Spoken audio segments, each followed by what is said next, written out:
지금 12장에서 20장까지 일곱 대접 심판이라고 하는 부분을 저희들이 살펴보고 있는데, 요한계시록 10번째 시간으로 저희들이 이 가운데에서 지난주에 하다가 다 하지 못했던 전반부 내용 있죠? 일곱 대전 전에 끼어있는 내용과 대접 심판까지 이어지는 내용들을 함께 보려고 합니다.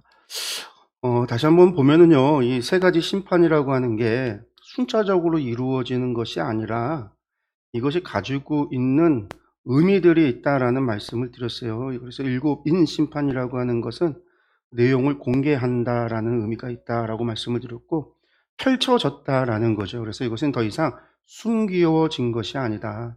하나님께서 세상을 어떻게 통치하고 계시고 세상이 악을 어떻게 벌하고 계시는지, 세상을 하나님께서 어떻게 통치하시는지를 보여주신다.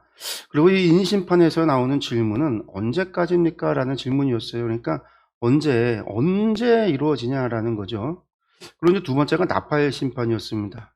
공개가 다 되고 났을 때 일곱 번째 인이 띄어지고 공개된 내용에는 일곱 나팔 심판이 있는데, 이 일곱 나팔 심판에서는 불다라고 하는 것이 중요하다고 그랬죠. 그래서 나팔을 부는 행위는 시작한다라는 이야기예요. 시작한다.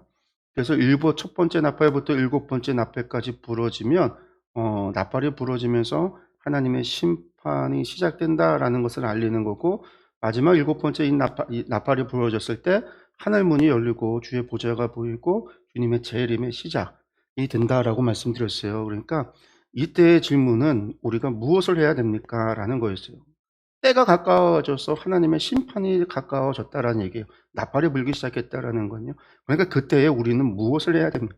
이것이 질문이라고 그랬고, 이것에 대해서 요한의 재소명과 두 감람나무에 대한 두 증인에 대한 이야기, 그것이 이제 주석과 같이 해설이 들어가 있는 부분이라고 그랬습니다. 이제 일곱 대접 심판이 남았는데, 일곱 대접이라는 건 쏟아붓는다라는 거고 실행한다라는 거죠. 심판이 일행된다, 실행된다라는 거. 이 실행된다에서 중요한 건 누가 구원을 받고 누가 심판을 받느냐, 누구입니까? 라고 하는 것이 중요하다라고 말씀을 드렸어요. 그래서 지금 저희들이 보고 있는 부분은 누구입니까? 라는 질문에 답을 얻는 거죠. 그러면서 또한 마지막 심판이 어떻게 되어 가는가라는 부분이었어요. 그리고 제가 이제 지난주에 저희들이 지금 보고 있는 부분이 12장부터 20장까지라고 했는데, 이 대접 심판을 전과 후로 해서 해설 들어간다고 그랬죠. 그래서 12장에서 24장까지는 심판의 원인이 누구냐라고 하는 부분, 그리고 이제 17장에서 20장은 마지막 심판에 대한 부분이 해설되고 있다. 대접 심판의 내용은 이거고, 15장에서 16장까지가 대접 심판의 내용이고, 그것을 부연 설명해 주면서 마지막 17장, 20장이 부연 설명이 나오고, 그거 대접 심판 전에도 누구입니까? 라는 질문이 나온다고 그랬잖아요. 그거에 대한 해설이 들어가는 부분이다 라고 말씀드렸죠. 이걸 또 조금 더 보면, 사도 요한의 시점으로 12장에서 14장까지는 사도 요한의 시점으로 과거, 현재, 미래의 이야기다. 그래서 12장은 이스라엘의 역사, 이스라엘에 대한 이야기를 여자와 용이라고 하는 상징을 통해서 설명을 했고, 13장은 로마 제국 당시의 상황을 두 짐승의 이야기를 통해, 상징을 통해서 설명했어요. 그래서 바다에서 올라온 짐승은 로마 제국의 통치자를 이야기했고, 땅에서 올라온 짐승은 로마 제국 안에서의 거짓 선지자들을 이야기한다라고 말씀드렸어요. 그러면 이제 14장의 이야기는 미래라고 했어요. 사도 요한의 시점이에요. 사도 요한의 시점에서 미래예요. 그러니까 지금 사도 요한의 시점이라고 하는 것은 다른 말로 일곱 교회, 이 편지, 지금 요한계시록을 읽어보고 받는 일곱 교회 성도들의 시점이라는 거예요. 일곱 교회의 시점에서 여자와 용의 이야기는 자신들의 과거의 이야기였고, 두 짐승의 이야기는 자신들이 살고 있는 로마 제국에 대한 이야기였고, 미래에 대한 이야기는 그들에게 있어서는 로마 제국의 멸망에 관한 이야기예요. 그런데 이게 이제 로마 제국의 멸망에 대한 것만은 아니죠. 왜? 결국은 그와 같이 마지막 종말에 하나님께서 세상을 심판하신다가 되니까. 그러니까 우리가 볼 때는 이건 미래지만 그 사람들이 볼 때는 이거는 우리를 구원하시고 로마를 멸망시키겠구나 라고 하는 것으로 읽혔단 말이에요. 그들에게는 그렇게 주신 메시지라는 거예요. 일곱 교회에게는. 일곱 대전 심판은 마지막 미래에 대한 것이고, 다시 가면 이제 다시로 가면 17장인 음녀와 짐승에 대한 이야기, 여자와 용의 이야기가 음녀와 짐승의 이야기, 18장에서 바벨론의 멸망에 대한 이야기, 다시 미래에서 할렐루야 찬양과 예수 그리스도의 재림이. 근데 이 이야기가 아주 서로 간에 연관이 있어요. 오늘은 물론 여기 있는 본문 말씀만 보면서 이 뒤에 거는 안 볼 거예요. 17장, 18장, 19장에 대한 거는 제가 언급을 안 할 거예요. 왜냐하면 그때 가서 뒤에 거를 언급하려고. 오늘 이야기를 보면서 이 계시록 우리가 봐왔던 내용 가운데 어떤 내용이 지금 여기서 다시 한번 설명이 되어지는가 하는 것들을 우리가 보면서 말씀을 보려고 합니다. 저희가 이제 지난주에 13장까지 이야기를 봤어요. 로마 제국까지 이야기를 본 거죠. 그리고 이제 오늘은 14장부터 보게 되는데 14장의 이야기가 아까 미래라고 그랬습니다. 요한의 관점으로. 물론 요한의 관점으로 미래고 우리 시점에도 본다면 이것은요. 미래에 관한 마지막 종말에 대한 예언으로 우리는 읽어야 돼요. 일곱 교회 교인들한테는 이거는요. 로마 제국의 멸망으로 그들은 알아들었겠지만 우리는 그 이야기가 결국은 로마의 멸망과 같이 세상이 멸망한다. 그게 이제 구약 성경의 예언서가 이야기하고 있는 방식이었단 말이에요. 예루살렘의 멸망을 얘기하지만 예루살렘의 멸망 너머에 세상의 종말을 이야기했던 스바냐, 이사야 이런 선지자들의 글이 똑같은 예언서들의 구조가 그런 구조였기 때문이라는 거죠. 우리가 이제 그럼 14장부터 말씀을 좀 보면은요. 오늘 말씀 보시면요. 앞에 또 내가 보니 보라 어린 양이 시온산에 섰고 그와 함께 14만 4천이 서 있는데 그들이 이마에는 어린 양의 이름과 그 아버지의 이름을 쓴 것이 있더라. 여기 보면 다시 한번 나오고 있죠. 14만 4천이 서 있다. 14만 4천이라는 말이 또 나오죠. 헤카톤, 테스라콘타, 테스라스, 킬리아데스 144개의 천인대가 144개의 천인대가 14만 4천이 서 있다라고 이야기하고 있어요. 그러면서 여기 보면요. 24만 4천이 어디서 나왔었죠? 앞에서, 계시록 앞에서 5장에서 무슨 얘기가 나왔어요? 봐봐. 유대인들 가운데 인침받은 자의 수가 14만 4천 명이라고 나왔잖아요. 인침받은 자. 근데 여기서는 1절, 14장에서 바뀌었어요. 인침 맞았다고 했는데 여기서 다시 한번 바뀝니다. 어떻게 표현돼요? 그 인침이 어린 양의 이름과 그 아버지 이름을 쓴 것이 있더라. 그럼 여러분들 머리에 예수님이라고 이름 써 있어요? 하나님 이름 써 있으신가요? 이름이 없으면 아니라잖아요. 인침받았다라는 게 이름이 써 있어야 된다라는 거예요. 그러니까 이것이 진짜 여기다 도장을 찍는다는 얘기가 아니에요. 여기다 이름을 새기겠다라는 얘기가 아니에요. 그리고 또 한 가지 여기 보면은요. 여기 갑자기 어린 양이 시온산에 서 있대요. 시온산은 어디냐면 예루살렘이잖아요. 예루살렘이 시온산이랍니다. 예수님께서 시온산에 섰다라는 얘기가 그러면 쓰게 된다라는 거죠. 쓰실 것이다라는 거예요. 그럴 뿐만 아니라 그와 함께 14만 4천도 서 있대요. 14만 4천은 앞에 5장에서 분명히 유대인들 가운데 12지파에서 14만 4천, 한 지파당 12,000명씩 해서 14만 4천 명이라고 그랬어요. 그러니까 사람들이 무슨 얘기를 해요? 이 사람들이 전부 다 신천지가 얘기하는 14만 4천 명이 구원받을 수 있다라는 이야기를 여기서 갖고 오는 거죠. 거기서 이야기해요. 여기서도 이야기해요. 왜 여기서 또 중요한 이야기들이 계속 나옵니다. 보니까 내가 하늘에서 나는 소리를 들으니 많은 물소리와 같고 큰 우레소리와도 같은데 내가 들은 소리는 검은 고 타는 자들이 그 검은 고를 타는 것 같더라. 2절의 이야기는 아까 4장에서 예수님, 사도 요한이 보좌에 앉으신 이를 볼 때 거기에서 보좌에서 나오는 음성 같고 거기서 불려지는 찬양 같고 했던 묘사됐던 모습이 2절에서 다시 한번 이야기하고 있죠. 말씀 계속 볼게요. 3절에 보니까 그들이 보좌 앞과 내 생물과 장로들 앞에서 14만 4천이 아까 시온산에 있다고 했는데 지금 이 사람들은 또 보좌 앞에 있대요. 보좌 앞과 내 생물과 장로들 앞에서 새 노래를 부른다라는 거예요. 새 노래를. 이 새 노래라고 하는 걸 부르는데 땅에서 속량함을 구원받은 사람 14만 4천 밖에는 능히 이 노래를 배울 자가 없더라. 그러니까 14만 4천 밖에는 이라고 되어져 있으니까 구원받은 사람, 땅에서 구원받은 사람 14만 4천 말고는 이거 노래를 배울 자가 없다. 어떤 노래? 새 노래. 그러니까 14만 4천만이 구원받는다. 신천지가 얘기하는 거죠. 여기에서 요거. 근데 여기서도 마찬가지예요. 14만 4천이 헤카톤, 뭐라고 나왔어요? 헤카톤, 테스라콘타, 테스라스, 킬레아데스. 144천. 144의 천입니다. 요 새 노래라고 하는 게 어디에 다시 나오냐면요. 여러분들 5장에 보면 5장 9절에서 14절에 나옵니다. 우리가 이미 봤던 거예요. 그들이 새 노래를 불러 이르되 여기서 그들은 보좌 앞에 있었던 이들이에요.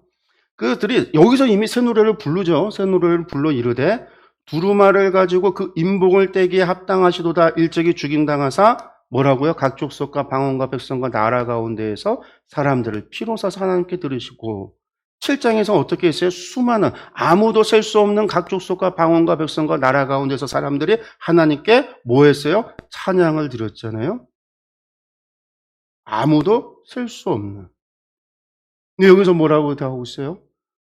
새 노래를 부르는 사람들이 각족과 방언과 백성과 나라 가운데서 사람들을 피로 사서 하나님께 그들이 10절에 그들로 우리 하나님 앞에서 나라와 제사장들을 삼으셨으니 이거 언제적 이야기예요? 그들이 땅에서 왕노릇 하리로다 하더라. 우리 베드로전서에서 그러나 너희는 우리를 향해서 뭐라고 얘기합니까? 택하신 족속이요 왕 같은 제사장들이요 거룩한 나라요 그의 소유가 된 백성이니 이는 너희를 어두운 데서 불러내어 그 기이한 빛에 들어가게 하신 이의 아름다운 덕을 선포하게 하셨습니다. 이 이야기는 무슨 얘기예요? 그러니까 여기서 말하는 나라와 책상을 참으셨다. 새 노래를 부르는 사람이 각 족속과 방언과 백성과 나라 가운데 사람들이다. 유대인들이라는 얘기가 아니에요. 아까 14만 4천 명이라고 했고 오직 그것이 7장에서는 무슨 얘기했어요? 그 숫자가 유대인들이라고 했지만 유대인이 아닌 거죠. 그러니까 유대인들 14만 4천이라고 했는데 여기서는 각 나라와 족속과 방언과 나라 가운데서 사람들을 피로 산 구원받은 그 사람들이 14만 4천이라는 숫자고 그 사람들이 누구다? 하나님께서 나라와 제사장으로 삼은 사람이다. 그 나라와 제사장으로 삼은 사람들 그들이 누구냐면 교회를 향해서 얘기했단 말이에요. 베드로전서에서는. 그러니까 이것이 14만 4천이라는 숫자가 유대인들 가운데 구원받을 숫자 그 숫자를 얘기하는 게 아니다라는 거죠. 아니다라는 걸 알 수 있어요. 이게 상징이 이야기구나. 여기에 왜 천인데 왜 이런 숫자를 얘기할까? 예수 그리스도 곁에 선 그리스도의 군대를 얘기하는 거예요. 이 땅에서 싸워서 이겨야 되는 교회를 얘기하는 거예요. 혈과 육의 전쟁이 아니라 영적 전쟁을 해야 되는 이 땅의 교회를 향해서 이야기하고 있는 거예요. 각 나라, 각 족속과 방언과 백성과 나라 가운데서 구원함을 받은 사람들. 그래서 왕 같은 제사장이 거룩한 나라요 그의 소유된 백성이 된 그들을 이야기하고 있는 거라는 거예요. 또 이어서 계속 보겠습니다. 내가 또 보고 들음에 보호자와 생물들과 장로들을 둘러싼 많은 천사의 음성이 있으니 그 수가 뭐라고요? 만만이요 천천이라. 만만이라고 하는 소리가요. 여기 지금 뭐라고 되어 있어요? 미리아데스 미리아돈. 이게 만만이. 헬라어에서 만만이다라는 숫자는요. 만 곱하기 만이라는 수예요. 그럼 1억이거든요. 그럼 1억이 있다라는 얘기일까? 그게 아니에요. 이 미리아돈이라고 하는 미리아데스 이거는요. 숫자 만이라고 하는 숫자도 있지만요. 많다라고 할 때도 이 단어를 써요. 그래서 이게 2만만이다라고 했었잖아요. 2만만. 유브라데 강에서 건너오는 기병대의 수가 2만만이라 2억이다. 그게 많다라는 얘기라고 했잖아요. 많다. 이 만이라는 미리아데스라고 하는 게 이게 많다라는 의미예요. 성경에 여기에만 쓰지 않아요. 수만만이라는 얘기가 누가복음에도 사용되고 사도행전에서 나오는데 사람이 많다라고 할 때 이 단어를 쓰는 거예요. 천천, 킬리아데스 킬리아돈. 천천 더하면 뭐 100만이다? 그 얘기가 아니라 많은, 셀 수 없는, 많다라는 거죠. 큰 음성을 이르되 죽임당하신 어린 양은 능력과 부와 지혜와 힘과 존귀와 영광과 찬송을 받으시기에 합당하도다 하더라. 내가 또 들으니 하늘 위에와 땅 위에와 땅 아래와 바다 위에와 그 가운데 모든 피조물이 이르되 보좌에 앉으신 이와 어린 양에게 찬송과 존귀와 영광과 권능을 세세토록 돌릴지어다 하니 내 생물이 이르되 아멘하고 장로들은 엎드려 경배하다. 이게 새 노래예요, 여러분. 새 노래. 이게 새 노래라는 거예요. 이것을 배울 자가 없다. 14만 4천 숫자를 얘기하는 게 아니라 많은 수를 얘기하는 거죠. 이 땅에 지상에 있던 교회의 수를 얘기하는 거죠. 나가 이것을 왜 이런 숫자를 가지고 이야기를 하느냐? 이것이 바로 이 땅에서 싸워 이겨야 되는. 그래서 이기는 자에게 주시는 약속이잖아요. 7교회에게 주신 약속이 이기는 자에게 주시는 약속이라는 표현을 하고 있단 말이에요. 싸워 이겨야 되는 교회를 향해서 주시는 메시지. 그 땅의 교회를 얘기하는 거예요. 14만 4천이라는 숫자가 아니라 그들이 지금 있죠. 다시 그들이 보좌과 내생물 장로들 앞에서 새 노래를 부르니 땅에서 속량함을 받은 14만 4천 밖에는 등이 이 노래를 배울 자가 없더라. 그러니까 여기서 중요한 거는 이 숫자가 아니라는 거예요. 숫자가. 이 헤카톤, 테사라콘타, 테사라스. 이게 중요한 게 아니라 뭐가 중요하다. 이들이 어떤 사람이에요? 싸워 이기는 교회가 이긴 자라는 뜻이에요. 이기는 사람만이 이 노래를 배울 수 있다. 이겨서 하나님의 약속을 쟁취하고 소유한 사람만이 이 노래를 배울 수 있다. 라는 거예요. 그러면서 다시 이야기하죠. 이 사람들은 어떤 사람입니까? 여자와 더불어 더럽히지 아니하고 순결한 자라. 어린 양이 어디로 인도하든지 따라가는 자며 사랑 가운데에서 속량함을 받아 처음 익은 열매로 하나님과 어린 양에게 속한 자들이니 그 입에 거짓말이 없고 흠이 없는 자더라. 그러니까 이 사람들이 어떤 사람들이냐? 여기 나오잖아요. 유대인이다 아니다가 아니에요. 여자와 더럽히지 않고 순결한 사람이다. 어디로 인도하든지 순종하는 사람이고 따라가는 사람이다. 처음 익은 열매로 하나님께 속한 사람이다. 입에 거짓말도 없고 흠이 없는 사람이다. 라고 하는 거예요. 여기서 이제 재밌는 게 나와요. 여기서 여자가 또 나와요, 여자. 여기 도대체 여자가 누굴까? 우리가 계시록을 보면은요, 앞에서 여자라고는요, 용이 싸우려고 하고, 용이 박해하려고, 용이 괴롭히려고 하는 여자가 나왔어요. 그 여자는 이스라엘, 구약의 이스라엘이라고 이야기했잖아요. 그 여자의 후손이 교회를 얘기했고요. 근데 여기서는 그 반대의 여자예요. 그 여자와 다른 여자예요, 이거는요. 그러니까 이 여자와 더불어 있으면 더럽히는, 부정하다라는 거죠. 그러면 여자는 누굴까? 우리가 이제 질문을 던져야 돼요. 이 답은요, 계시록에 이어서 나옵니다. 뒤에. 그러니까 이 여자가 누굴까? 우리가 질문을 던져야 돼요. 여기서 새롭게 나오는 거예요. 그러면서 이 이야기를 보면은요, 이걸 지금 7교회 교인들이 이 이야기를 들으면요, 무슨 생각을 하겠어요? 7교회 교인들이. 더럽히지 않고 순결해야 되고, 어디로 인도하든지 따라가고 순종해야 되고, 우리의 처음 열매로서 하나님께 속해 있어야 되고, 우리 입에 거짓말이 있으면 안 되고 흠이 없어야 되겠구나. 7교회 교인들이 그렇게 받아들인 것이지, 지금 이것을 2000년 뒤에 14만 4천에 속하기 위해서는 그런 얘기가 아니라는 거예요. 그 다음에 이제 추수심판. 이 사람들은 어떤 사람들? 구원받는 사람들이죠. 구원받는 사람들이에요. 그럼 반면에 구원받지 못하는 사람들, 14장 6절에서 20절, 14장 후반절에서는 이 마지막 추수심판이라고 하는 것이 나오는데요. 여기 한번 보실까요? 여기 보니까 다른 천사가, 또 보니 다른 천사가, 이 천사는 어떤 천사예요? 7 천사가 아니에요. 7 인봉을 띠는, 그러니까 7 나팔을 불던 천사도 아니고, 7 대접을 준비해 놓은 천사들도 아니에요. 다른 천사를 또 보는 거예요. 그에게 환상을 보여줬던 천사가 아니라 내가 다른 천사를 봤는데, 이 천사는요, 공중에 날아가는데 땅에 거주하는 자들은요, 교회를 대적하는 자들, 하나님을 믿지 않는 자들, 하나님의 심판의 대상이 되는 사람들이 땅에 거주하는 자들이에요. 이 땅에 거주하는 자들고, 이 땅에 거주하는 누구냐? 모든 민족과 종족과 방언과 백성이라는 거죠. 아까는 하나님께 구원받은 자가 모든 종족과 민족과 나라와 백성에서 하나님께로 나와 예배한다고 그랬는데, 땅에도 그런 수많은 민족과 종족과 방언과 백성이 있는데, 중요한 건 이 천사에게 뭐가 있다? 그들에게 전할 영원한 복음이 있더라. 그러니까요, 마지막 심판이 오더라도요, 마지막까지 뭐 해야 되는 거예요? 상황이? 복음을 전해야 된다라는 거예요. 땅에 거주하는 자들을 향해서 그들의 교회를 대적하고 교회를 억압하고 교회를 박해하고 있지만, 중요한 거는요, 그들의 죄는 미워한다 할지라도 그 사람을 미워해서는 안 돼. 그래서 끝까지 그들에게 복음을 전해야 되는 거죠. 그래서 천사가 복음을 가지고 있어요. 그가 큰 음성을 이루되 하나님을 두려워하며 그에게 영광을 돌려라. 왜? 심판의 시간이 이르렀으니까 다가왔다라는 거예요. 하늘과 땅과 바다와 물들의 근원을 만드신 이를 경배하라 하더라. 여기서 재밌는 거죠. 아까 나팔은요, 시작됐다라고 했잖아요. 7 나팔 불려서 하늘문이 열려서 시작이 된 거잖아요. 마지막 심판과 구원이 시작이 된 거예요. 근데 여기서는 아직 시간이 이르렀다, 다가왔다라는 얘기는요, 아직 오지 않았다라는 얘기예요. 그러니까 이 이야기는요, 지금 7 나팔과 다른 두루마리 밖의 환상이라는 얘기인 거죠. 다시 이야기한다면.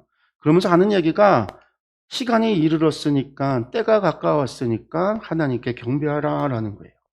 8절에 또 다른 천사가, 이번에 두 번째 천사예요. 둘째 천사가 말하기를 무너졌도다 무너졌도다 큰 성 바벨론이요.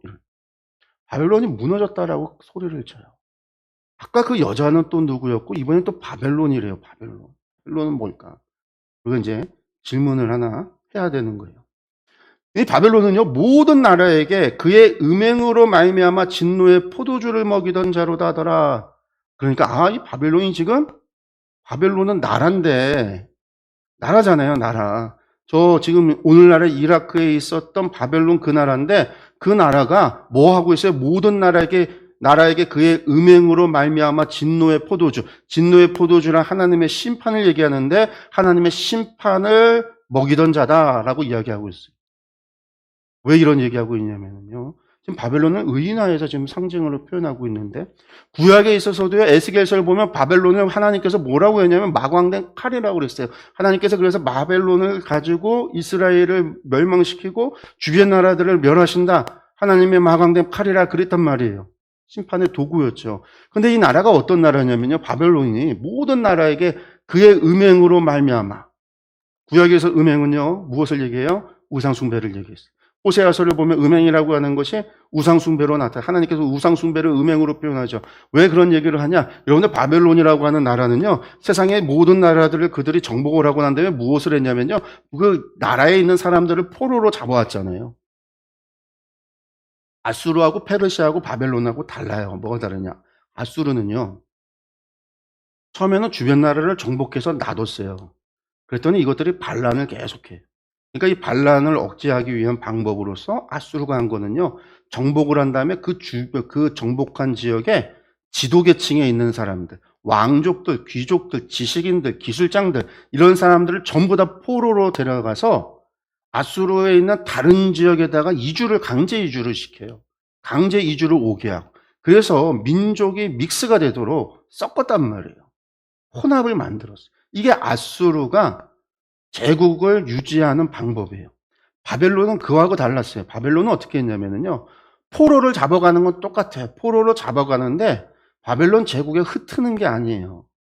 바벨론 수도 가까이였던 우르에 정착지를 만들어서 이 사람들을 그 지역의 한 곳에 몰아놔요. 몰아놓고 무엇을 했냐면요, 거기에서 똑똑한 어린아이들은 데려다가 뭐 했냐면 친바벨론화를 시켜요. 친바벨론. 바벨론식 교육을 받고 바벨론 제국에서 일을 하면서 바벨론 황제를 섬기도록, 그 사람들을 그렇게, 그래서 그들이 또 자기 백성들을 다스리면서 바벨론에 충성하도록 하는 그러한 정책을 폈어요. 이 바벨론의 정책이 나중에 로마에서도 친로마인들을 만들어내고 오늘날의 친미를 만드는 교육 정책을 피는 거 다 똑같은 거예요. 일제시대 때 친일 교육 정책을 펼치는, 오늘날까지도 있잖아요. 일본에서 수많은 자본을 들여서 우리나라에 사학재단을 통해서 장학금을 주고 그것을 통해서 일본을 친일을 찬양하도록 하는 친일파 교수들, 거기에서 만들어낸 책들, 거기서 만드는 무슨 제자들, 지금도 있어요. 그 출판에, 그런 기념에. 그게 제국을 만드는 나라, 바벨론이 그 방법. 그래서 이제 다니엘 같은 경우가 거기에 해당하는 사람이랍니다. 페르시아는 달랐죠. 또 정복을 한다면 어떡하죠? 바벨론이 포로로 끌고 왔으니까 그들을 돌려보내는 것. 돌려보내서 자신들을 찬양하도록, 페르시아에 순종하도록 그런 정책을 폈어요. 헬라는 어떻게 해요? 철저히 그 지역에 그리스의 뛰어난 문명과 과학, 학문과 종교를 주입시켜서 헬라화를 만드는 걸 했고, 로마는 다시금 지방에 있는 사람들을 존중해주고 종교를 존중해주고 그들의 문화를 존중해주는 대신에 똑똑한 사람들 데려다가 친로마화를 만들어요. 로마 교육. 이게 계속 도는 거예요. 바벨론이 한 게 갖고 왔다고요. 그래서 다니엘이 한 게 뭐였어요? 술사들의 우두머리. 술사들이 우두머리는 건요, 오늘날로 얘기하면 종교국이 있으면 종교국 장관을 했다는 얘기예요. 다니엘이 하나님만 섬긴 게 아니라 다니엘이 모든 술사들을 관리한 사람이었단 말이에요. 술사라는 거는요, 모든 우상 숭배자들, 제사장들, 종교인들을 관리하는 그 관리하는 장이 다니엘이었어요. 바벨론의 로마는 바벨론이에요. 그들이 섬기는 그 마루둑 신전, 어마어마한 피라미드와 같은 지구라트로 만들어진 어마어마한 큰 마루둑 신전이 바벨론 제국 그 도시의 정중앙에 있으면은요, 그 주변으로 그들이 포로로 잡아왔던 사람들로 하여금 자신들의 우상, 자신들의 섬기던 신의 신전들을 만들어서 그곳에서 자신들의 신전에서 예배하도록 해서 수많은 신전을 바벨론 제국 도시 안에 만들었어요. 그리고 거기에서 절하게 하고. 물론 짱은 누구겠어요, 한마디로. 최고는 마루둑인 거죠. 바벨론의 신. 그리고 그 마루둑의 현현이었던 바벨론 황제를 섬기도록. 그래서 이제 뭐 느부갓네살 왕도 자기 신상 만들어서 신할평지에다가 세워놓고 오늘날 한 10층 아파트 정도 높이의 어마어마한 그 신상을 만들어 놓고 절하라. 물론 이제 그 안에는 반란 사건이 있었기 때문에 그것을 갖다가 속아내기 위해서 그런 일을 했다라고 하지만 또 하나 우상 숭배에게 절하는. 그래서 이 바벨론이라고 하는 성은요, 사람들로 하여금 음행하도록 했다라는 거, 우상 숭배에 빠지게 했다라는 거. 그래서 결국 어떻게 돼요? 하나님의 진노의 포도주로 말미암아 멸망했잖아요. 70년 만에 제국 가운데 가장 짧은 기간 동안 통치하고 멸망했어요. 그럼 바벨론은 멸망했어요. 그래서 이 바벨론이라고 하는 거는 구약의 바벨론이 그렇게 멸망했듯이 오늘날의 사람들로 하여금 우상 숭배에 빠지게 하고 하나님의 그 심판의 자리로 인도하는 그런 문화, 그런 나라, 그러한 도시, 이 모든 것을 이야기할 때 언제나 바벨론이라는 말로 표현하는 거죠. 그래서 지금도 바벨론이라고 하는 말이 가지고 있는 상징이 그런 의미잖아요. 영화에서, 소설에서, 드라마에서 바벨론이라고 표현되면 우리는 딱 무슨 생각을 해요? 아, 바벨론이면 큰 성이구나. 권력과 재물과 문화가 번성했고 그 안이 매우 타락했구나. 그런 걸 우리가 이미지를 떠올리게 되는데 바벨론이 가지고 있는 상징이 그거예요. 그리고 또 한 가지 바로 이 시대 때 묵시문학에서는요. 이 요한계시록뿐만이 아니라 많은 묵시문학들의 예언서들이 있었는데 그 묵시문학에서는 바벨론은 전부 다 로마를 이야기한다고 그랬죠. 왜? 바벨론과 로마가 가지고 있는 공통성, 종교에 대한 관용, 수많은 만신전을 만드는 거, 우상 숭배에 빠지게 하는 거, 황제에게 절하게 하는 거 다 공통점이에요. 또 제일 큰 공통점이 뭐죠? 예루살렘을 멸망시켰다라고 하는 공통점. 그래서 바벨론은 로마는 제2의 바벨론. 그 이후의 모든 도시들은 바벨론이라고 불리죠. 서울을, 저 뉴욕을 막 그렇게 바벨론이라고 불리는 이유가 그런 거예요. 9절에 또 다른 천사, 이번 셋째 천사예요. 근데 그 천사가 뒤를 따라 큰 음성으로 이르되 만일 누구든지 짐승과 그의 우상에게 경배하고 이마에나 표에 표를 받으며, 이 무슨 표겠어요? 짐승의 표인 거죠. 짐승의 표를 받으면 뭐합니까? 그도 하나님의 진노의 포도주를 마시리니 심판받는다라는 얘기예요. 그 진노의 잔에 섞인 것이 없이 부은 포도주라 거룩한 천사들 앞과 어린 양 앞에서 불과 유황으로 고난을 받으리니 그 고난의 연기가 세세토록 올라가리로다. 짐승과 그의 우상에게 경배하고 그의 이름표를 받는 자는 누구든지 만나심을 얻지 못하리라 하더라. 아, 그러니까 지금 이 이야기가 좀 무슨 이야기로 연결되고 있는 거죠? 13장에서 짐승의 표, 로마 시대의 이야기죠. 로마 당시 현대라고 그랬죠. 그러니까 지금 14장에서 이야기하고 있는 게 이어지고 있어요. 로마 황제에게 절한 사람들, 짐승에게 우상, 로마 황제에게 우상에게 경배하고 그 표를 받은 사람은 심판받는다. 멸망한다. 이것을 듣는 일곱 교회 교인들은 이 말씀이 그들에게 있어서는 무슨 말씀이에요? 로마 제국의 멸망에 대한 이야기인 거죠. 그들에게 있어서는 지금 이거는요, 로마 제국의 멸망과 함께 이루어진 거예요. 물론 이것이 그들에게 그런 의미가 있었지만 여기에는요, 마지막에 대한 종말에 대한 이야기가 있다라고 그랬죠. 아까도 이야기됐지만 짐승의 표를 받은 자다. 12절에 보시면요, 성도들의 인내가 여기 있다. 여러분들 이 성도들을 읽을 때 우리는 우리로 읽겠지만 일곱 교회 교인들은 자신들로 받아들였단 말이에요. 아, 우리가 뭐 하지 말아야 되는구나. 짐승의 표에 받지 말아야 되는구나. 황제에게 절하지 말아야 되는구나. 그래서 인내가 여기 있나니 그들은 하나님의 계명과 예수에 대한 믿음을 지킨 자라. 아, 여기서 나오네요. 구원받은 사람이 어떤 사람들이라는 거예요? 하나님의 계명과 예수에 대한 믿음을 지킨 사람이 구원받는 사람들이에요. 결국은 14만 4천에 포함되는 사람이 어떤 사람들이요? 하나님의 계명과 예수에 대한 믿음을 지키는 사람들이에요. 누가 이기는 자냐? 하나님의 계명과 예수에 대한 믿음을 지키는 자라는 거죠. 또 내가 들으니 하늘에서 음성이 나서 이르되 기록하라 기록하래요. 지금 이후로 주 안에서 죽는 자들은 복이 또다 하심에 성령이 이르시되 그러하다. 그들이 수고를 그치고 쉬리니 이는 그들의 행한 일이 따름이라 하시더라. 왜 지금 이후로 주 안에서 죽는 자들 복이 또다? 왜 이런 이야기를 하셨을까요? 하늘에서 지금 요한에게, 지금 내가 들으니 요한이에요. 2000년 전에 95년, 96년 바로 그때의 반모섬에 있었던 요한에게 왜 지금 이후로라고 이야기하면서 쓰라고 했을까요? 그전에는 아니었을까? 그거 아니에요. 지금 뭐가 일어나고 있기 때문에요. 로마 황제로 말미암아 박해로 인해서 교회에 수많은 사람들이 죽어나가잖아요. 순교하고 있잖아요. 그들에게 뭘 하기 위해서요? 위로하고 그들에게 힘을 주고 그들에게 소망을 주기 위해서 하는 얘기예요. 그렇게 죽는 게 개 죽음이 아니라 짐승의 밥이 돼서 죽는 것이 아니라 밤에 가로등이 돼서 불타 죽는 것이 개 죽음이 아니라 믿음으로 말미암아 죽는 자들, 주 안에서 죽는 자들, 너희가 복이 있다라는 거죠. 너들이 이제 수고를 그치고 고난이 그치고 너희가 이제 안식하리라. 쉬리라. 안식하리라라는 거예요. 14절에 내가 또 보니 또 장면이 흰 구름이 있고 구름 위에 인자와 같은 이가 앉으셨는데 머리에는 금면류관이 있고 그 손에 예리한 낫을 가졌더라. 낫을 가졌대요.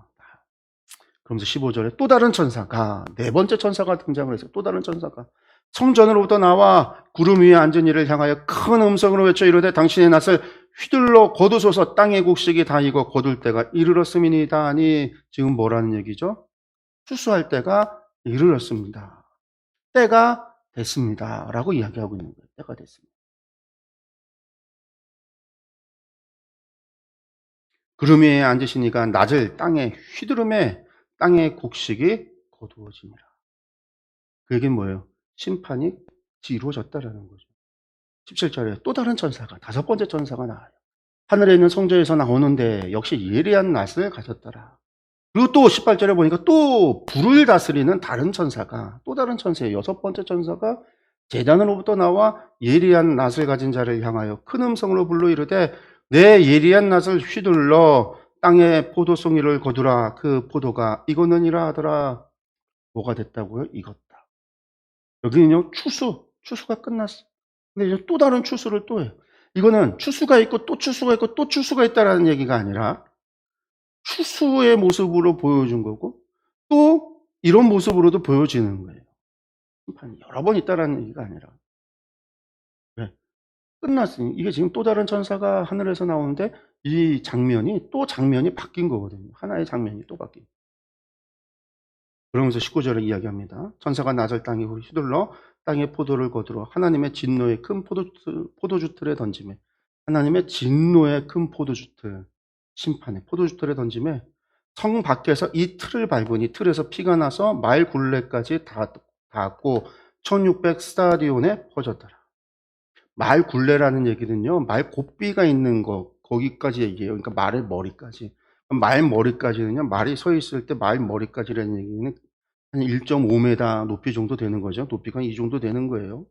그리고 나서 1600 스타디온에 퍼졌더라라고 이야기하는데, 여러분 이 1600 스타디온이라고 하는 게 뭐냐면요. 스타디온이라고 하는 게 이게 경기장, 로마 제국의 전차 경기장을 보면은 이렇게 되어져 있거든요.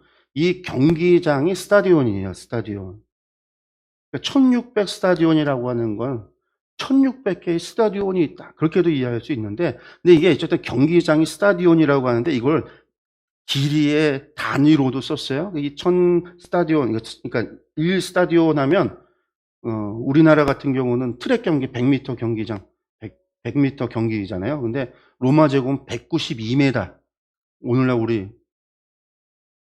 경기장 가면은 축구장 있고 육상 트랙이 있는 경우에 그거 한 2배 정도 길이가 되는 게 로마의 경주장이에요. 그게 한 변이 192m 정도 되는 스타디온, 1 스타디온이 그래요. 그러니까 1600 스타디온 하면 거의 한 300km 정도 돼요. 300km. 300km면 어디냐면요. 이스라엘의 북쪽 경계, 북쪽 시리아 혹은 두로에서부터 애국 경계에 이르는 이 길이가 북과 남으로 이어지는 길이가 1600 스타디온 정도가 돼요. 그러니까 사람들이 1600 스타디온 말 굴레까지 말 머리까지 한 1.5m 높이로 1600 스타디온 이스라엘 팔레스타인 전역 그 남과 북에 이르는 그 거리만큼 포도주 틀을 밟았더니 피가 나서 그만큼 찼다. 여러분들 피가 그 정도 나려면 어마어마하게 나는 거죠. 어마어마하게 나는 거예요. 그 이야기가 뭔 얘기인 것 같아요? 하나님께서 등친내에 포도주틀을 밟아서 그들을 죽이셨다. 그 피가 쏟아져서 나온 게 1.5m 높이로 300km에 이르는 강을 만들었다. 엄청난 심판이 있다라는 얘기죠. 1600 스타디온 하면 당시 사람들은 어떻게 이해했냐면 한 두 가지 정도로 이해를 했어요. 그냥 이걸 문자적 그대로 이해를 하면요. 사람들이 어떻게 이해했냐. 300km 아까 얘기했죠. 북쪽 수리아 국경에서부터 남쪽 애국 국경에 이르는지요. 그래서 팔레스타인, 이스라엘을 생각하는 게 300 스타디온, 1600 스타디온이에요. 1600 스타디온 하면 이스라엘 남에서 북까지 이르는.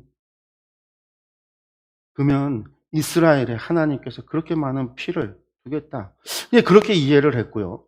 숫자를 가지고 이해하는 방법도 있었어요. 뭐냐면 1600은 4 곱하기 4 곱하기 10 곱하기 10, 4 곱하기 10의 2승이거든요. 이 숫자가 가지고 있는 의미가 계시록에서 보면요. 4라고 하는 숫자가 뭐죠? 천사가 내 방위, 내 귀퉁이에서 세상을 멸하기, 심판하기 전에 끝을 잡고 있더라. 바람 부는 것. 그런 얘기가 나오죠. 내 천사가 내 모퉁이. 동서남북을 이야기하기도 하고요. 10이라고 하는 건 왕을 이야기하기도 하고. 그래서 이것이 보통 이제 4 곱하기 4, 1600이 4 곱하기 10의 2승이라고 해서 이것이 하나님의 심판의 완결하심에 대한 이야기다. 땅의 사방 온 세상을 심판하시겠다라는 뜻이다. 이렇게 이제 두 가지 정도로 초대교회부터 이해를 해왔어요. 그러니까 이게 지금 어마어마한 심판이 온다라는 거죠. 근데 이 이야기가 이제 19장에 아까 얘기했던 교차대칭 구조의 건너편에 가면은요, 예수님의 재림, 백마 타고 오시는 예수님의 재림의 이야기가 19장에 있는데 그 19장에서 또다시 언급해요. 그들이 하나님께서 포도주 틀을 밟듯이 심판했다. 그랬더니 예수님이 말을 타고 계신 예수님이 흰 옷에 뭐가 묻냐면 피가 묻었다라는 표현이 나와요. 그리고 나서 거기에 나오는 게 뭐냐면 전쟁에 의해서 온갖 새들이 와서 시체를 쪼아먹는 장면. 그래서 이게 하나님의 전쟁을 통해서 세상 사람들을 갖다가 심판하시는 하나님의 심판에 대한 예언이다라고 이야기를 하는 겁니다. 그래서 이것이 하나님이 그렇게 전쟁을 통해서 하나님께서 세상을 심판한다. 그래서 이제 마지막 또 추수 심판, 포도주 틀을 밟는 심판의 이야기가 나오고 있다는. 그 다음에 이제 15장에 가면 이제부터 대접 심판이 나와요. 15장에서 대접. 이 대접이죠. 이제 아까 과거 이야기했고 12장에서 과거 여자와 용에 대한 이야기가 있었고 13장에서 두 짐승의 이야기, 로마 제국에 대한 현재의 이야기를 했고 그리고 이제 14장에서 무슨 얘기 있어요? 14장에서 미래에 대한 이야기를 했어요. 로마 제국에 대한 심판을, 하나님의 심판을 이야기하고 말씀했어요. 그러고 나서 이제 15장, 16장에서는 그 미래 가운데서도 마지막 종말의 모습인 거죠. 이어지는 겁니다. 그리고 이제 이것을 다시 두루마리 이야기로 돌아오는 거예요. 두루마리 이야기로. 그러니까 7번째 나팔천사 이야기가 나와야죠. 또 하늘에 크고 이상한 다른 이적을 보면 7천사가 7재앙을 가졌으니, 왜요? 7나팔 불었을 때 7천사가 7재앙 대접 심판을 준비했다라고 끝났으니까 이제 다시 두루마리로 오니까 그 이야기를 언급하면서 시작을 하는 거예요. 그러면서 재앙을 가졌으니 이것이 곧 뭐다? 마지막 재앙이다. 이 마지막 재앙이라는 얘기도 어디서 나왔어요? 5번째 나팔 불기 직전에 독수리가 날아가면서 화로다 얘기했어요. 그래서 5번째 나팔이 불렀을 때 첫 번째 화가 지나갔다. 2번째 나팔이 불렀을 때 2번째 화가 지나갔다. 3번째 나팔이 불렀는데 3번째 화가 재앙이 지나갔다는 말은 없었단 말이에요. 근데 나팔이 불려졌는데 재앙의 7 대접 재앙이 준비가 되니까 여기에서 마지막 재앙이다. 이게 3번째 화구나. 이 전체가 마지막 재앙, 하나님의 심판이 실행되는구나라는 것을 우리가 알 수 있는 거죠. 그러면서 보니까 내가 또 보니 불이 섞인 유리바다 같은 것이 있고 이 유리바다 같은 것은 뭐라고 그랬어요? 하나님과 피조세계를 가르는 경계가 된다고 그랬죠. 그 보좌 앞에 있는 거. 그리고 짐승과 그의 우상과 그의 이름의 수를 이기고 벗어난 자들이 이기고 그 이름의 수를 이기고 벗어난 자들이 그 이름의 수라는 게 뭐예요? 짐승의 표잖아요. 666이라고 했던 짐승의 표예요. 그것들을 이기고 여기서 이겼다라고 해야죠. 이겼다. 이기는 자에게 주시는 약속. 하나님의 계명과 예수 그리스도의 믿음을 지킨 자들 유리바다 가운데 서서 하나님의 검은 고를 가지고 있다라는. 공동번역 성경으로 다시 읽어보면요. 뭐라고 나오냐면요. 나는 또 불이 섞인 수정바다 같은 것을 보았습니다. 그 수정바다 위에는 그 짐승과 그의 우상과 숫자를 가지고 이름을 나타냈던 그 자를 이긴 사람들이 서 있습니다. 분명하게 나와 있죠. 바다 위에는요. 그 짐승과 그의 우상과 숫자를 가지고 이름을 나타냈던 그 자. 666이 여러분들 맞춰보십시오. 숫자 666이 누구를 이야기합니까?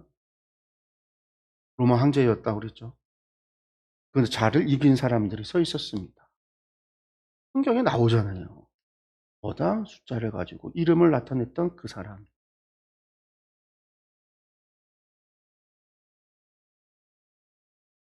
하나님의 종 모세의 노래, 어린 양의 노래를 불러 이르되 주 하나님 고 전능하신 이여 하시는 일이 크고 놀라우시도다. 만국의 왕이시여 주의 이름이 의롭고 참되시도다. 주여 누가 주의 이름을 두려워하지 아니하며 영화롭게 하지 아니하오리까. 오직 주만 거룩하시니이다. 주의 의로우신 일이 나타났음에 만국에 와서 주께 경배하리이다 하더라. 새 노래를 부르고 있어요. 새 노래를. 그리고 나서 또 이 일 후에 내가 보니 하늘에 증거 장막에 성전이 열리며, 아까 7번째 나팔 불렸을 때 성전이 열렸잖아요. 성전이 열리면서 7재앙을 가진 7천사가 그 성전으로부터 나와요. 맑고 빛난 세마포 옷을 입고 가슴에 금띠를 띠고 네 생물 중에 하나가 영원토록 살아계신 하나님의 진노를 가득히 담은 금대접 7을 그 7천사들에게 주니, 네 생물 가운데 하나가 7 그 대접에 있었던 것을 7천사에게 줬다라고요. 하나님의 영광과 능력으로 말미암아 성전에 연기가 가득 차매 7천사의 7재앙이 마치기까지는 성전에 늑이 들어갈 자가 없더라. 여기서요, 성전에 연기가 가득 찬다라는 거는요, 성전에 연기가 어떻게 가득 차냐면요, 성막에서 연기가 어떻게 가득 차냐면 분향단에서 연기로 분향을 해서 그것을 연기로 채워요. 그게 분향으로 예배 드리는 방식 가운데 하나란 말이에요. 구약에. 그래서 분향단에서 연기가 나서 성전을 가득 채운다라는 얘기는요, 이 분향단의 연기를 무엇으로도 표현을 했냐면 성도의 기도라고 했단 말이에요. 연기가 땅에서 하늘로 올라가듯이. 그래서 제사로 드려진 우리에게 기도가 하늘로 올라가.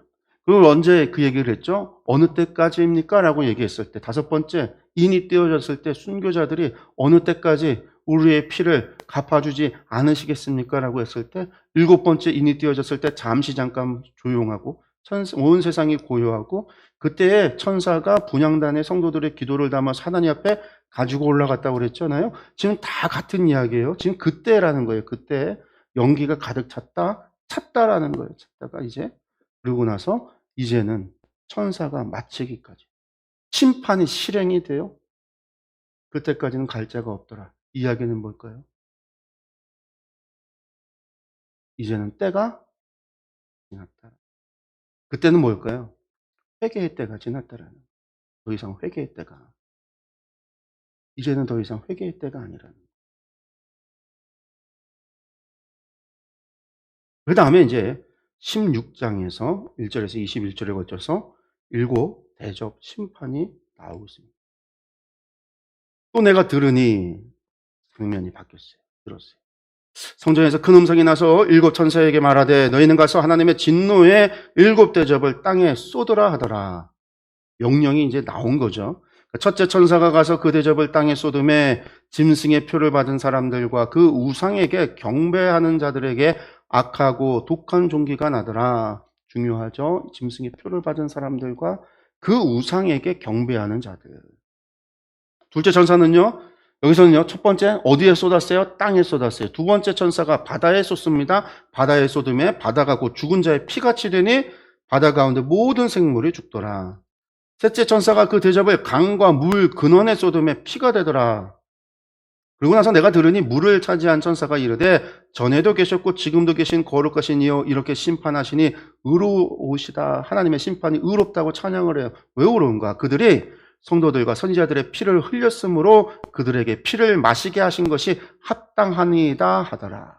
누구를 죽였다고요? 심판받는 이들이 성도들과 선지자들의 피를 흘렸기 때문에.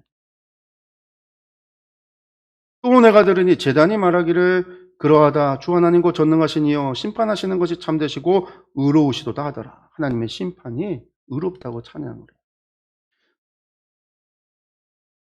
우리 이제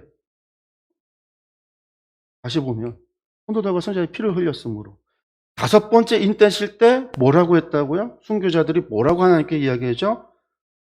땅에 거하는 자들을 심판하여 우리의 피를 갚아주지 아니하시기를 어느 때까지 하시렵니까? 언제까지 우리를 위하여 복수해 주시지 않으시겠습니까? 그거에 대한 응답이 셋째 천사 통해서 이루어지는 걸 볼 수가 있는 거죠. 여덟 번째 넷째 천사가 그 대접을 해 소돔에 해가 권세를 받아서 불로 사람들을 태우니 사람들이 크게 태움에 태워진지라. 네 번째는 해였습니다. 해, 하늘의 해. 이 재앙들을 행하는 권세를 가지신 하나님의 이름을 비방하며 또 회개하지 아니하고 주께 영광을 돌리지 아니하더라. 사람들이요 이런 심판에 의해서 이제 완전히 멸망을 하게 되는데 그 순간에 결국은 이 사람들은 뭐 하고 있어요? 하나님께 회개하지 않죠? 하나님께 영광 돌리지 않죠? 왜 그럴까요? 이 사람들은 결국은 회개하지 않을 사람들이라는 거예요. 마지막까지 회개하는 사람이 있지 않을까? 하나님의 심판이 공의로우심이 결국엔 마지막까지 이르러서 구원받을 자 다 구원받고 결국은 회개하지 않고 돌이키지 않는 이들 하나님께서 멸하시는 거예요. 우리가 구약에서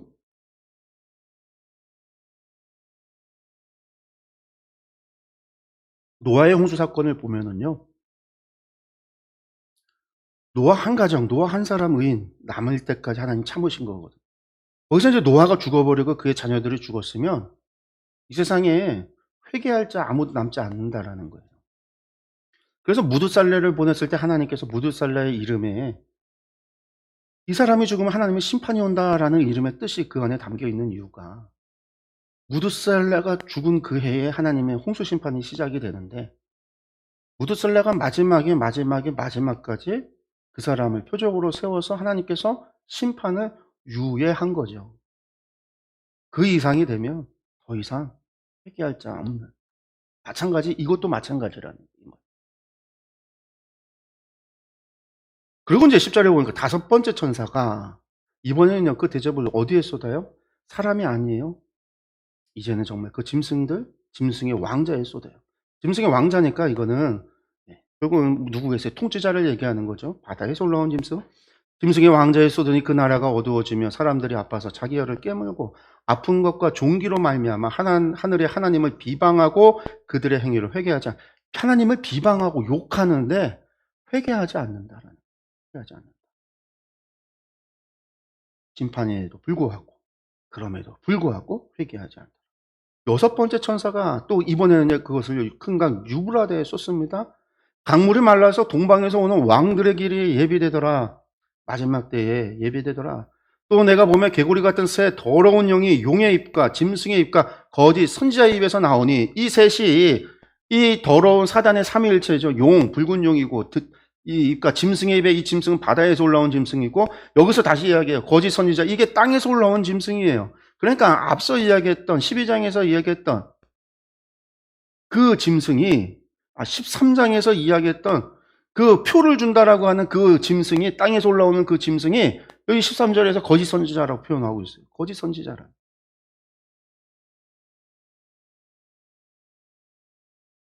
그것들이 뭐예요? 그들은요 귀신의 영이라 이적을 행하여 온 천하 왕들에게 가서 하나님 곧 전능하신 이의 큰 날에 있을 전쟁을 위하여 그들을 모으더라. 누구를 모아요? 지금 누가요? 지금 용의 입과 짐승의 입과 거짓 선지자의 입에서 개구리 같은 새 더러운 용이 나오는데 입에서 나온다라는 얘기는요. 그러니까 뭐겠어요? 이게 입에서 불을 뿜는 거 얘기하는 게 아니에요. 여러분들 입에서 나오는 건요. 뭐가 나와요? 말이 나오든 침이 나오든 둘 중에 하나예요. 침이 나오든 가래가 나오든 아니면 오늘날 바이러스가 입에서 나오든 지금 그거 얘기하는 게 아니라 입에서 나온다라는 게 이들이 거짓이 나온다라는 거예요.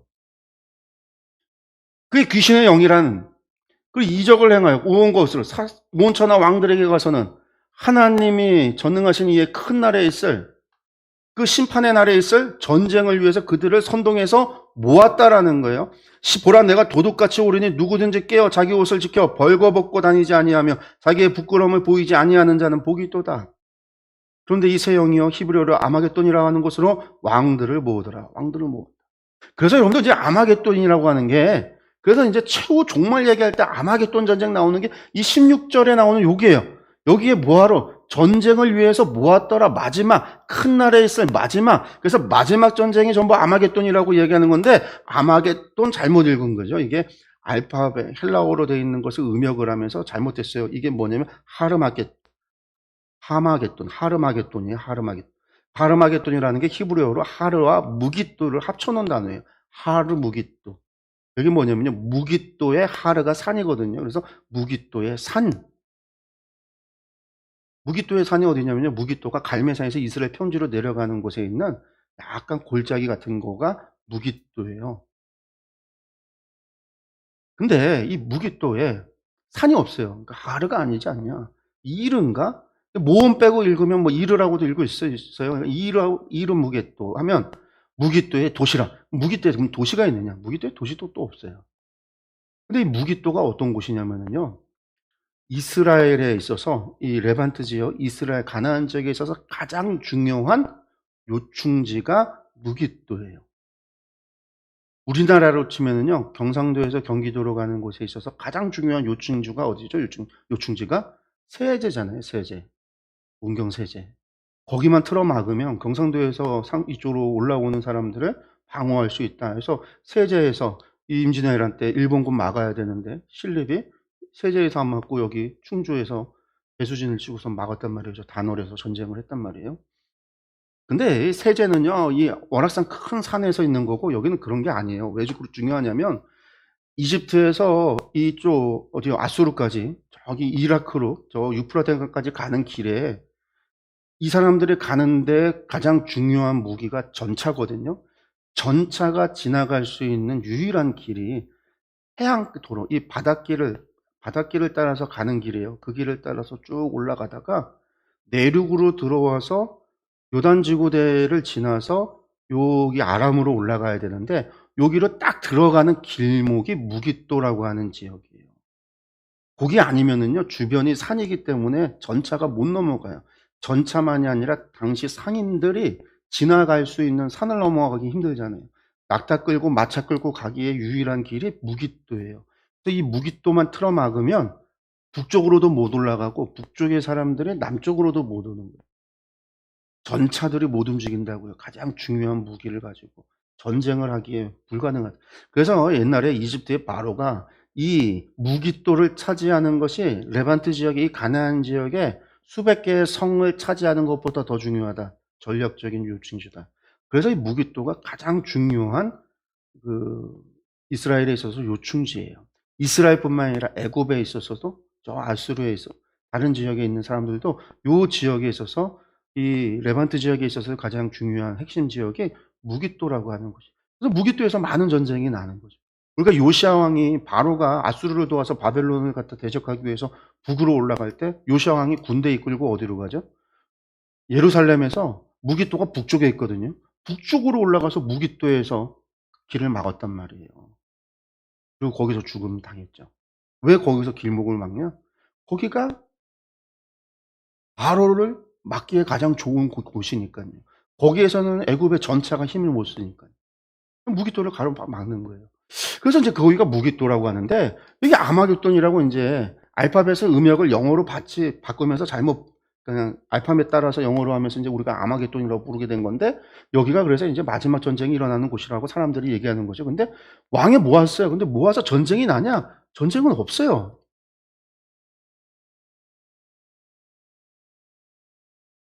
전쟁 없어요. 하나님께서 그냥 일방적으로 심판하시는 거죠. 포도주 틀에 던져서 뭐 한다? 밟는다. 병마탄 자들과 그 예수님께서 천군을 이끌고 내려와서 그냥 심판하신다라는 거지 아니라는 거예요. 어쨌든 여기서 마지막 큰 날에 있을 큰 전쟁 아마겟돈. 아, 전쟁이 나왔구나. 전쟁 기억을 해두세요. 이게 계시록에 여러 번에 걸쳐서 전쟁 이야기가 나오는데 나중에 그것을 다 비교할 거예요. 그리고 그것이 같은 이야기인지 다른 이야기인지 우리가 그것을 알아야 계시록을 이해하는데 너무나 중요하거든요. 마지막 그날에. 그러고 나서 이제 일곱 번째 천사가 부었어요. 그랬더니 무슨 일이 벌어져요? 아마겟돈에 불러 모았어서 이제 일곱 천사가 대접을 쏟으면 이제 거기에서 전쟁이 나든 뭐가 나야 되는데 아무것도 없어요. 그냥 대접을 공중에 쏟음에 큰 음성이 성전에서 보좌로 떠나서 이르되 뭐라고 돼요? 되었다. 끝났다라는 거예요. 완료. 끝났다. 번개와 음성들과 우레소리가 있고 큰 지진이 있어. 이거 전부 다 보좌에서 하나님의 현현에 있을 때 나는 소리라고 그랬죠. 보좌에서 나는 소리. 하나님의 현현에 대한 얘기. 얼마나 큰지 사람이 땅에 있어 온 이래로 이같이 큰 지진이 없더라. 전에도 없고 앞으로도 없어. 큰 지진이다. 끝이에요. 이게 마지막 심판이라는 거예요. 뭘 싸우고 뭐 하는 게 없어요. 하나님이 쏟음에 끝났다라는 거예요. 그러면서 이어집니다. 큰 성이 세 갈래로 갈라지고 만국의 성들도 무너지니 다시 한번 나옵니다. 큰 성 바벨론이 하나님 앞에 기억하신 바 되어 그 맹렬한 진노의 포도주잔을 받으며 진노의 포도주잔 심판을 받았다라는 거죠. 각 섬도 없어지고 산악도 가는 데 없더라. 또 무게가 한 달란트나 되는 한 달란트가 뭐냐면 금덩어리 34kg예요. 우박이 하나에 34kg짜리 우박이 하늘에서 떨어지면요 그거 하나하나가 폭탄이에요. 사람이 맞으면 짓이겨져 죽죠. 공중에서 10층 높이에서 벽돌 하나 던져도 사람이 맞으면 머리가 깨지고 사람이 죽는데 34kg짜리가 저 하늘에 수킬로미터 저 상공에서 떨어진다고 생각을 해보세요. 근데 그런 큰 우박이 하늘로부터 사람들에게 내림에 사람들이 그 우박의 재앙 때문에 하나님을 비방하나 그 재앙이 심히 크미러라. 그리고 끝이 이렇게 하나님의 마지막이 대접이 쏟아지니까 하나님의 현현 보좌에서 나는 그 소리들이 어떤 소리들이요? 번개와 음성과 우레소리와 큰 지진이 이 땅에서 나고 어떻게 해요? 성은 세 갈래로 흩어지고 무너져 버리고 섬이 없어지고 산악도 사라져 버리는 그런 일들이 벌어지고 사람들이 심판받아서 죽게 되더라. 어떻게? 1대1 모든 사람들이. 그래서 일곱 대접 심판은 1대1 숫자로 이야기할 때 그렇게 이야기를 하죠. 우리가 이 일곱 대접 심판을 다시 보면요. 나팔 심판과 공통점이 있습니다. 첫 번째, 땅. 대접은 땅이 쏟죠. 둘째, 바다. 대접도 바다에 쏟았습니다. 셋째, 강과 물. 대접 심판도 강과 물에 쏟았어요. 넷째, 해와 달과 별, 하늘에 있는 것. 넷째, 해. 그래서 이 처음에 첫째부터 넷째까지는요. 자연계에 대한 것. 그리고 출애굽의 사건을 이야기한다라고 그랬어요. 모티브로 해서 이야기하고. 그러니까 나팔에서 시작이 대접을 통해서 실행이 되는 거예요. 야, 이거 실행해라. 대접을 통해서 실행이 됐다라는 얘기예요. 다섯 번째, 어두워지며 어두워지며. 여섯 번째, 큰 강 유브라데, 큰 강 유브라데 똑같았어요. 일곱 번째, 번개, 우레, 음성, 지진, 큰 우박이. 근데 일곱 번째 대접에서도 번개, 우레, 음성, 지진과 큰 우박이. 일곱 번째, 인이 띄어졌을 때도 번개, 우레, 음성, 지진, 우박이. 모든 심판의 마지막은 어떻게 끝난다? 번개, 우레, 음성, 지진, 우박으로 끝난다. 왜 그걸로 끝나느냐? 이게 전부 다 하나님의 현현으로 끝나니까. 모든 것은 하나님의 내려오심으로, 하나님의 현현으로, 이 땅에 하나님의 강림으로 끝난다라는 거예요. 그러니까 인이냐, 나팔이냐, 대접이 하나님께서 세 번에 걸쳐서 내려오시는 이야기가 아니에요, 이게. 하나님 내려오셨다 올라갔다가 내려왔다 올라갔다 내려왔다 올라갔다 하는 게 아니라 내려와서 간 보고 한 4분의 1 심판하고 올라가셨다가 또 내려와서 3분의 1 심판하고 올라가셨다가 세 번째 또 와서 다 심판하고 올라가시는 게 아니라 하나님 한 번의 현현이 이렇게 표현된 거죠. 그러니까 그 강조점을 우리가 다르게 읽어야 된다고요. 어떻게? 이는 계시로, 나팔은 시작으로, 대접은 실행으로. 하나의 심판이 하나의 한 번의 현현이 이렇게 표현하고 있다는 거예요. 우리가 잊지 말아야 되는 거죠. 이게 두루마리 이야기예요. 일곱 번째 나팔이 불려지고 나서 일곱 대접 심판이 진행이 돼요. 그러면 이제 뭐가 남았어요? 다시금 17장에서 20장 뭐가 남았어요? 이 마지막 심판, 대접 심판을 통해서 이야기됐던 마지막에 대한 것을 다시금 설명합니다. 두루마리 밖의 이야기. 두루마리 밖의 이야기인데 여기 앞에서 이야기됐던 것을 첨부해서 설명해요. 여자가 누군지, 바벨론은 뭔지, 바다와 땅에 올라온 짐승은 어떻게 멸망당하는지, 붉은 용은 어떻게 멸망당하는지, 아마겟돈 전쟁 난다고 했는데 전쟁은 어떻게 되는지, 이 모든 거에 대한 해설이 이제 여기에서 최종 해석, 어떤 해석, 앞에 나왔던 부분에서 질문되어지는 것들을 17장에서 20장에서 답을 해주고 해설을 해주고 있어요. 그러니까 이제 이 부분이 잘 읽어요. 이 부분은 저희가 다음 주에 보게 된 이 부분이 이 앞에 부분의 마지막 심판에 대한 해설이구나. 그리고 전 이야기 됐던 누가, 여자가, 바벨론이. 그리고 7교회 교인들한테는 무엇보다도 뭐가 중요하겠어요? 이놈의 로마가. 그들에게서 다 적용한다면 바다에서 올라온 짐승은 로마의 황제를 얘기해요. 땅에서 올라온 짐승은 당시 로마의 제사장들을 얘기해요. 황제 숭배를 강요하는 인간들을 얘기해요. 이놈의 로마는 어떻게 되겠느냐? 이 여자, 이 로마는 어떻게 되겠느냐? 바벨론, 이 로마는 어떻게 되겠느냐? 그거에 대한 답이 전부 다 17장에서 20장. 그러니까 여기에 나오는 얘기는 과거의 이야기, 로마에 대한 이야기면서 마지막 최후에 대한 이야기입니다. 이런 이중적인 의미가 담겨 있다는 거, 그걸 우리가 이제 놓치지 말고 봐야 되는 거죠. 그럴 때 이제 우리가 20장까지 이어지는, 20장까지 보면 사실은 계시록의 이야기는 다 끝이. 왜? 20장의 심판이 끝났으면 남는 건 뭐가 있어요? 현현이잖아요, 현현. 심판 다음에 현현, 마지막 현현이죠. 그 현현의 이야기가 이어지는 게 20장 15절 이후예요. 하나님의 현현, 주님의 재림. 재림에서 이루어지는 게 뭐냐? 새 하늘과 새 땅과 새 예루살렘. 이것이 이제 오늘 교회에게, 7교회 교인들에게, 또 로마 교회에 살던 로마 교회 성도들에게, 그리고 오늘 우리에게 주는 소망의 메시지가 그 이후에 나오게 되는 거죠. 그러니까 이것들을 이제 기억을 하면서 오늘 말씀 여기서 마무리하도록 하겠습니다. 자, 기도하겠습니다.